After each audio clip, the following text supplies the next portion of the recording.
All right, guys, so let's talk about NZXT PCs. They're a big player in the pre-built space, and I actually just ordered one through Black Friday of last year. Now, I didn't want to make a video right away because I wanted to test it with longevity involved as well. So I see a lot of people who are like gifted these PCs, or maybe they try it out for like couple days and then they kind of review it on performance. But this is my actually everyday PC that I use all the time for gaming and working and stuff like that. So I wanted to give it a couple months before I actually shared my experience to really tell you guys what it's like to own this PC, because I actually own it. And the model that I bought was called the Player Two Prime.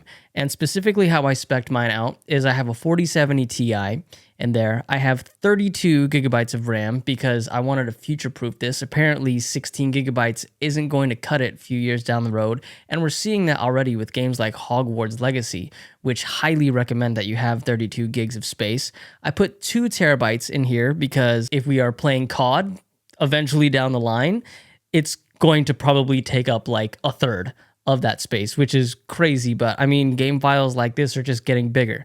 It's got a B550 motherboard in there. We are rocking a 750 watt power supply. It comes with the H6 flow case, and the H6 flow case is a bigger case than usual, and it has a very unique design because it has almost like a 45-degree angle of the 3 fans pointing at the GPU, which I don't see very often, but I like it. Mine's came spec'd with the AMD Ryzen 7, and honestly, I couldn't be happier. This is a 1440p machine. It could technically run 4K games, but FPS is probably going to drop below 100. So I like to keep it at 1440 for, games like COD, Baldur's Gate are pretty GPU intensive, especially in Act 3, right? So yeah, I mean, I've had nothing but good things to say about it.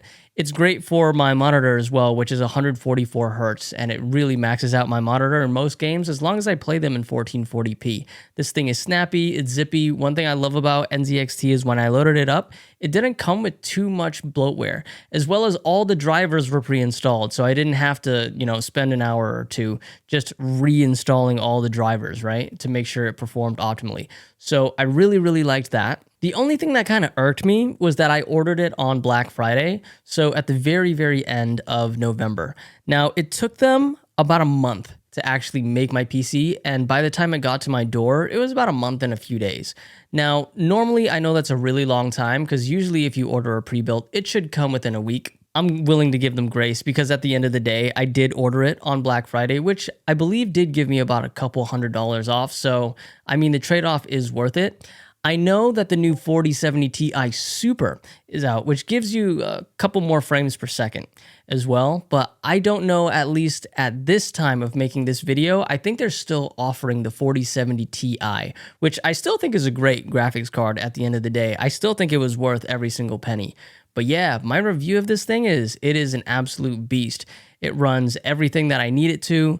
I mean, I don't really have anything negative to say. This review doesn't really have to be long, you guys. If you were wondering about NZXT, they're the truth. They're the way to go. If you are too afraid to build a PC, or maybe you just don't want to, or don't want to spend the time and you just want someone to make it for you, then I would totally recommend this unit. The Player Two Prime specifically, I feel like is like the sweet spot, right? Because unless you're like a content creator or like you're a super user, then going into like Player 3 Prime territory is a little bit overkill for most people.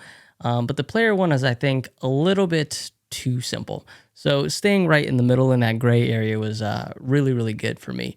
But yeah, just wanted to let you guys know that their customer service is also pretty good. I reached out to them a couple times for some updates on my unit, and they were more than happy to respond.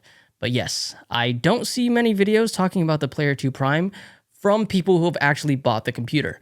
So just wanted to throw that out there, that this is a brand that I personally have had a really, really good experience with. Personally, I'd give it a 9 out of 10. All right. Catch you guys later. Peace.